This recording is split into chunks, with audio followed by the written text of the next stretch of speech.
예, 자 그럼 여러분 만복사 저폭이라는 작품 한번 보겠습니다. 만복사라는 절에서 저포라는 게임을 했다네 뭐 이런 거거든요. 자 어떤 내용인지 보실 건데요. 배워서 이미 아시죠? 혹시 모르시다면 남자 주인공이 만복사라는 절에서 부처님하고 저포 게임을 해서 이긴답니다. 그래가지고 이 남자의 소원이 뭐였느냐? 아름다운 여인과 사귀게 해달라. 그리고 아름다운 여인을 만나게 되었는데 그 여인이 뭐더라? 귀신이더라. 그래서 여러분 저희가 이런 작품 가끔 보는데요. 저 귀신과 사랑을 나누는 이런 작품입니다.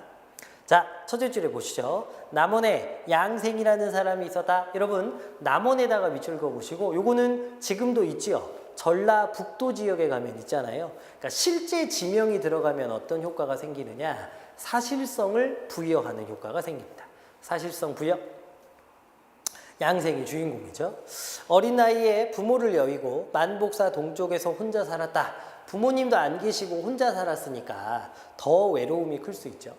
방 밖에 배나무 한 그루가 있었는데 바야흐로 봄을 맞아 백꽃이 흐드러지게 핀 것이 마치 옥나무에 은이 매달린 듯 했다. 봄에다가 동그라미. 여러분 봄은 만물이 싹이 트는 시기잖아요. 그러면 만물이 싹이 트는 것처럼 뭐도 싹 트는 거냐? 사랑도 싹 트는 시기가 됩니다. 이해되지? 그래서 여러분 만물이 싹이 트는 것처럼 사랑도 싹이 트는 거니까 봄이라는 이 계절이 뭘 보여주는 거냐? 사랑이 시작됨 요것과 관련 있는 것입니다. 사랑이 시작됨. 그러니까 남녀가 서로가 서로를 그리워하는 계기가 되는 거죠. 흔히 하는 말로 사랑하기 참 좋은 계절입니다. 아시겠죠? 일단 봄은 사랑이 시작되는 시기라는 상징적 의미가 있어요. 양생은 달이 뜬 밤이면 대배나무 아래를 서성이며 낭랑한 소리로 이런 시를 읊조렸다. 시에다가 네모치시고 여러분 이 작품은 중간중간에 시가 삽입되어 있는데 그래서 삽입시라고 시험에 나올 겁니다. 삽입시가 갖고 있는 여러 가지 효과가 있는데요. 한 가지 반드시 기억해야 될 건 정서강조입니다. 그래서 시에서 화살표 빼셔가지고 정서강조, 다른 기능도 있긴 한데 정서강조를 좀 적어주시고 그래서 이 부분에서 어떤 정서를 강조하는지 느끼셔야 돼요. 뒤에 있는 건 미리 말씀드리면 외로움을 강조하는 시입니다. 외로움. 자, 볼게요. 쓸쓸히 한 그루 나무에 백꽃을 짝해 달 밝은 이 밤 그냥 보내다니 가련도 하구나. 청춘의 홀로 외로이 드러나 있죠. 외로움. 정서가 직접적으로 드러나 있습니다. 외로이에다가 네모. 창가에 누웠는데 어디서 들려오나 고운님의 피리 소리 그랬죠. 피리 소리 밑줄 그으면 안 그래도 외로운데 구슬픈 피리 소리를 들으면 더 외로워지겠죠.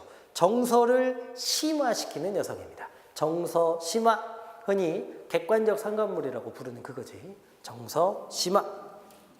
외로운 비취새 짝없이 날고 비취새가 외롭대요. 외로운 게 누군데? 주인공 양생이잖아요. 비취새는 양생을 상징합니다.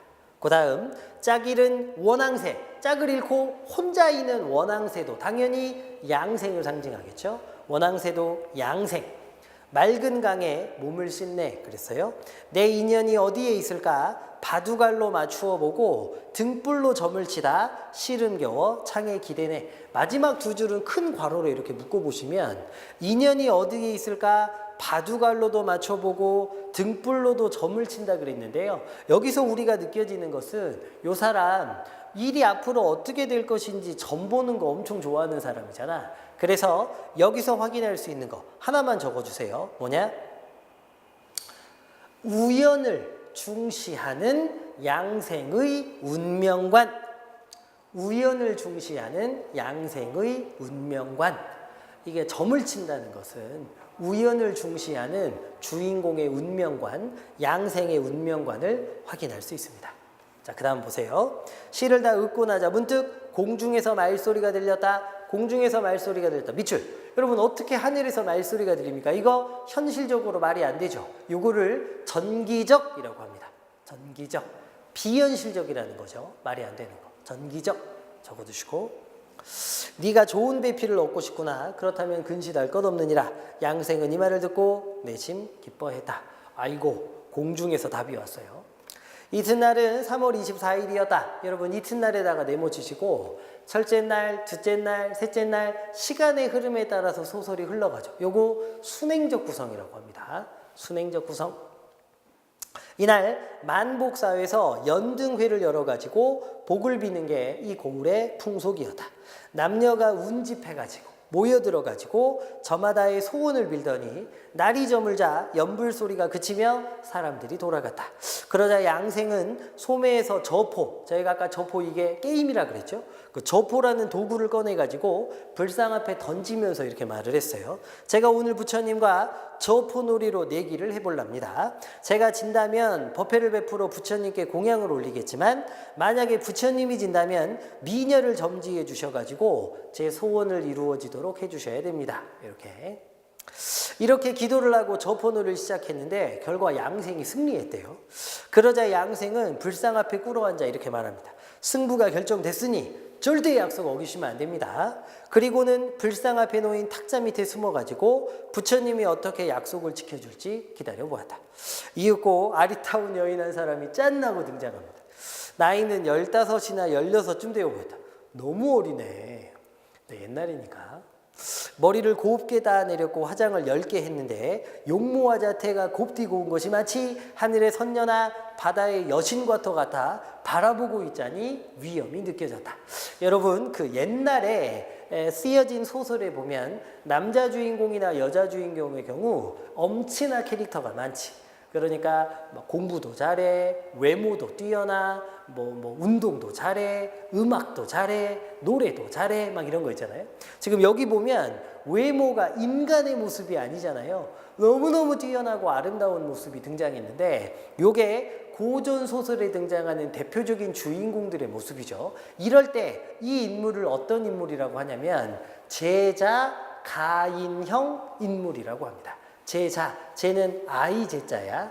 제자 가인, 아름다운 사람이란 뜻이죠. 제자 가인형 인물.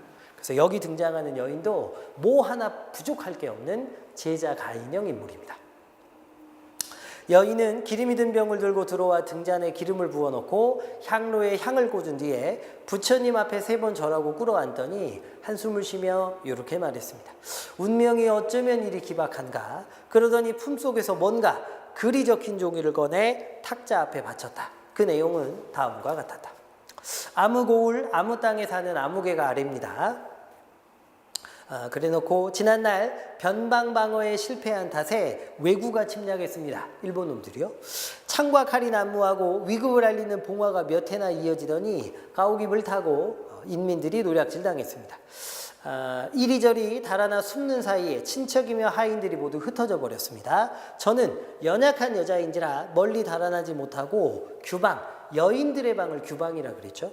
들어앉아 있었으되 정절을 지키며 도리에 어긋나는 일은 하지 않은 채 무도한 재앙을 피할 수 있었습니다. 이렇게 되어 있죠. 여러분 요거 무슨 뜻이냐면 정절을 지켰으니까 왜구들이 쳐들어올 때 몸을 더럽히지 않았다는 뜻인데요. 몸을 더럽히지 않기 위해서 뭐 했다는 뜻이냐? 자살했다는 뜻입니다. 자살. 알겠지? 그러니까 정절을 지켰는데요. 하지만 죽음을 맞이한 겁니다. 그래서 이 여인이 귀신이라는 뜻이에요.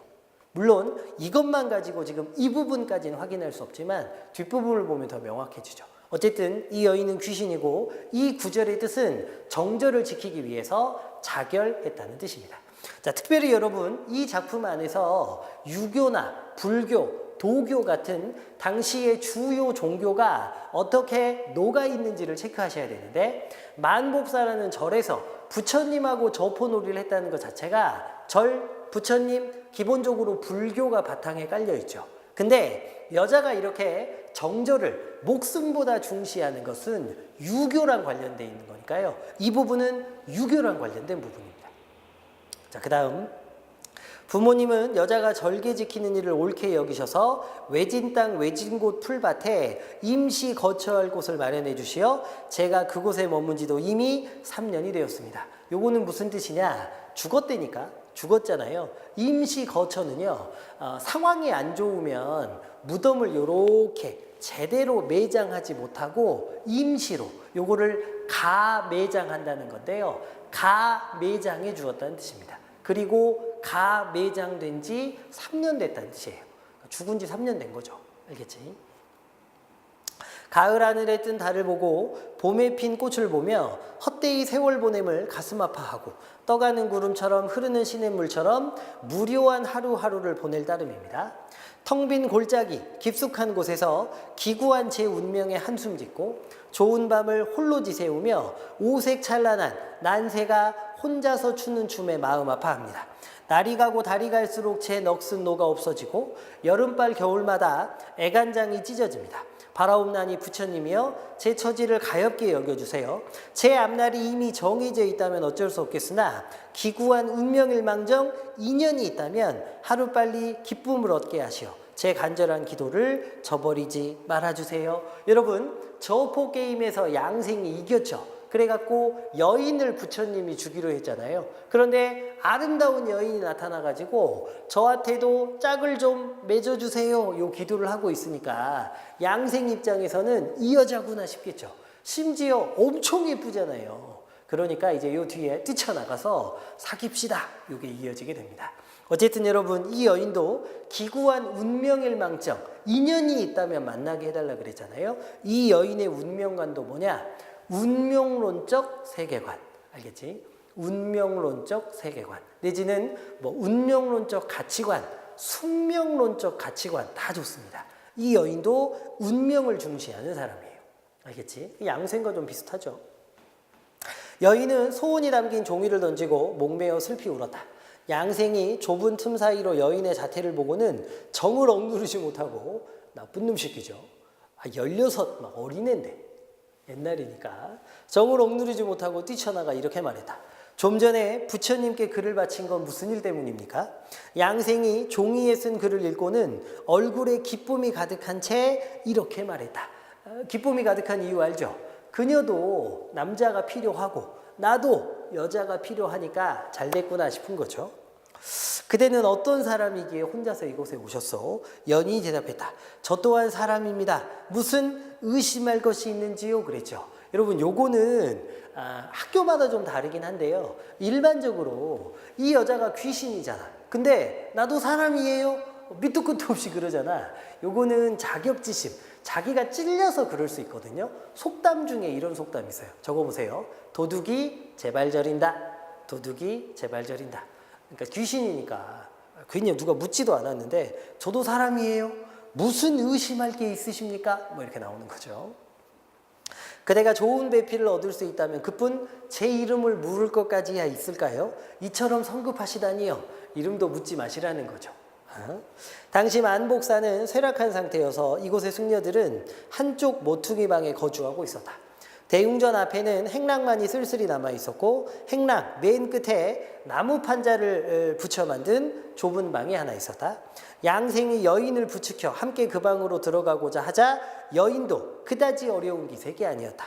정답게 이야기를 나누다 보니 영락없는 사람의 모습이었다. 하지만 귀신이죠. 한밤중이 되자 동산에 달이 떠오르며 창으로 그림자가 들이치는데 호련 발소리가 들렸다. 여인이 말했다. 누구냐? 몸종 아이가 왔느냐? 시중드는 여종이 말했다. 예, 아씨. 지금껏 아씨께서 중문 밖을 나간 적이 없으셨고 걸어야 몇 걸음 가지 않으셨는데 어젯밤에 나가시더니 어쩌다가 이 지경에 이르셨나요? 여인이 말했다. 오늘 일은 우연이 아니라 하늘이 돕고 부처님이 도우셔서. 여러분, 요거 옛날에 시험에 한번 나온 적이 있는데 명분에 입각하여 말하기라고 합니다. 명분에 입각하여 말하기. 나한테 이 행위에는 명분이 있다는 거죠. 뭐 하느님의 뜻이고 부처님의 뜻이라는 거죠.